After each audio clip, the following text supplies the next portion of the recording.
Ok, nous sommes dans le chapitre 11 du Message Sharim.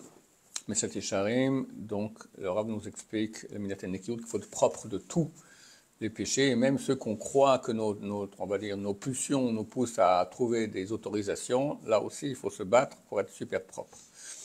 Alors, il parle des différents péchés qui nous poussent d'habitude, au propos desquels on a des pulsions. Porter du châtenaise, bof, d'accord, il n'y a pas trop de pulsion dans ce sens-là. Bien qu'il y ait une grande pulsion de paresse, de ne pas aller amener les habits, ça existe. Là, on est dans la cache-route.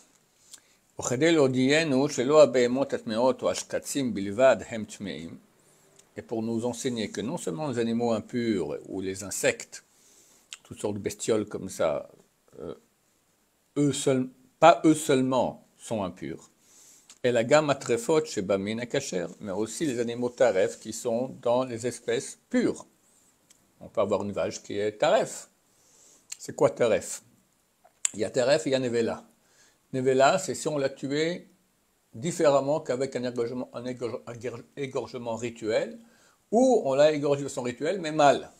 Il y a certaines façons de faire que si on fait, c'est pas valable. D'accord? Par exemple, si on n'a pas coupé, il faut couper la majorité. Pour les animaux, il faut couper la majorité de la trachée et de l'œsophage. Les poulets, ça suffit. Un des deux en majorité. Alors, si on fait 50%, ça ne va pas. D'accord? Ça s'appelle nevela. Maintenant, trefa, on a tout fait comme il faut bien. L'animal, c'est un animal qui est cachère, pur, c'est-à-dire une vache, une brebis, d'accord? Mais elle a un problème physique qui fait que normalement, avec ce problème physique, elle ne peut pas vivre plus de 12 mois. Il y a 18 types de problèmes de ce genre-là. Nous, on ne vérifie pas ces problèmes. Pourquoi? Parce qu'on a une chazaka. On voit que la majorité des animaux vivent au moins 12 mois, donc tu vois que la majorité des animaux n'ont pas cela. On compte sur la majorité. Il y a une seule chose qu'on vérifie, c'est les trous qu'il y a dans les poumons, parce que c'est très fréquent. Et donc ça, on peut aussi facilement vérifier, donc on doit vérifier. Mais il y a toutes sortes d'autres fautes, un trou dans la membrane crânienne, un trou dans l'estomac. D'ailleurs, ce propos-là, il y a beaucoup de problèmes parce que les vétérinaires, qu'est-ce qui se passe? Les vaches, elles font du lait. Maintenant, elles font aussi beaucoup d'air. Maintenant, quand il y a beaucoup d'air dans l'estomac de la vache, elle fait moins de lait. Alors, les vétérinaires viennent, font une piqûre, font un petit trou comme ça dans l'estomac de la vache. En une journée, le trou se referme, d'accord? Mais non, moi, la vache, elle est taref. Si c'est ouvert, c'est certain que c'est taref. Si c'est refermé, il y en a qui disent que oui, il y en a qui disent que non. Mais en tout cas, c'est un safek. On ne mange pas une bête pareille, d'accord? Or, c'est courant, donc il faut vérifier qu'il y a un suivi vétérinaire, que ça n'a pas été fait, etc. Ça s'appelle les animaux qui sont taref. D'ailleurs, en Amérique, je ne sais pas comment ça se passe en France, mais en Amérique, le lait cachère provient d'animaux, parce qu'il faut savoir que le lait qui vient d'une vache qui est taref, il est taref aussi. C'est comme du porc, il n'y a aucune différence. Hein. C'est taref comme du porc, il faut savoir cela. Maintenant, en Amérique, les animaux desquels on prend du lait pour faire du lait cachère, on regarde le suivi vétérinaire. En France, pas. En France, pas. En France, pas. Alors, on compte sur la majorité des animaux qui ne sont pas taref. C'est mélangé, le lait, machin, comme ça. Mais si on sait, une bête là, voilà, cette bête-là, on sait qu'elle est taref, et on sort le lait, ce lait est interdit. Donc, pour nous enseigner que non seulement les animaux impurs, mais aussi les animaux purs, ils peuvent être taref. Hem bechlal touma, ils font partie aussi de l'impureté. Amarakatour, pour cela, c'est pour l'écriture a dit, le texte de la Torah a dit, l'avdil ben atameh ou ben atahor.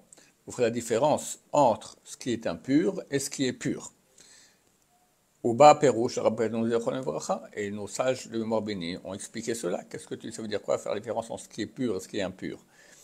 Im tzarich lomar ben achamor le para, ça me dit entre un âne et une vache, la manemar ben atameh ou ben atahor. Pourquoi c'est marqué entre le pur et l'impur? C'est évident. Ben shmea lecha ou ben teora lecha. Elle répond, les sages d'Israël répondent, qu'est-ce que veut dire la Torah? Entre ce qui est impur pour toi et pur pour toi. C'est quoi impur pour toi et pur pour toi? C'est ben ishrat rubo shel kanel, ishrat chetzio. Si c'est entre la majorité de le canet, c'est l'œsophage, et la trachée. La trachée, il a été coupé, ou sa moitié. C'est combien la différence entre une moitié et une majorité? 0,0001%, 1%, 1 millimètre. Donc si jamais l'animal, la majorité a été égorgée, ajouter les 2 tuyaux, d'accord, traché l'œsophage, il est cachère. Si c'est un des deux n'a pas été, c'est juste moitié et pas majorité, même si l'autre est majorité, c'est taref, comme du porc. C'est ça que la Torah vient nous dire ici. Fais attention en ce qui est pur et impur. Quoi, entre un âne et une vache, pas besoin. Non, il faut vérifier le millimètre près, bien sûr. Comment il y a entre la majorité et la moitié, mais l'épaisseur d'un cheveu. Ad kan eshonam, fin de citation des sages d'Israël. V'amru leshonze bishum ha'ma'amaram. Et ils ont dit cela à la fin de leur article. V'chama ben rubo v'chule. Combien il y a entre une majorité et une moitié? La haute kama nifla koach ha-mitzvah, pour montrer à quel point est extraordinaire la puissance de la mitzvah. Shechut asara mavdil ben tuma letara mamash, que l'épaisseur d'un cheveu, la différence entre ce qui est la touma, ce qui est impur, interdit, comme du porc, ou la tahara mamash, ou la pureté totale. Vine, et voici. Celui qui a du cerveau dans son crâne, en matière grise, comme on dit en français. Yarshov isure ma'achal kema'achali marsiim, qu'il considère les interdictions de nourriture non cachère comme la nourriture empoisonnée. Ou comme une nourriture dans laquelle s'est mélangé un poison. Kihine, im davar zeyera, car si cela arrive, hayakel adam alatzmo lechol mimeno, parce que la personne va alléger sur soi la loi et va dire bon ben c'est pas grave, manger un peu de poison. Et Michel Lobo ezebet michouch, s'il a encore un doute qu'il y a du poison dedans, même si c'est un doute très éloigné, c'est clair qu'il ne va pas alléger, se dire bon, c'est pas grave, et manger de cet aliment.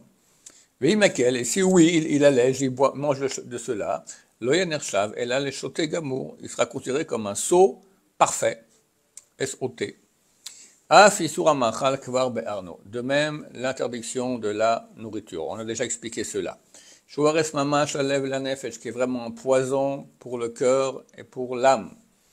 Imken, qui est celui qui va maintenant alléger la loi s'il y a même un doute? Chez l'Issour, un doute que c'est peut-être interdit. Imbal sechelhul, s'il a un peu de matière grise dans la tête. Valdavarzen et Mar, à ce propos, il est dit. Tu mettras un couteau dans ton gosier si tu as une âme. Ça veut dire il faut être courageux, comme tu mets comme ça pour dire je ne mange pas. D'accord. Baruch Adonai, l'olam, amen, amen.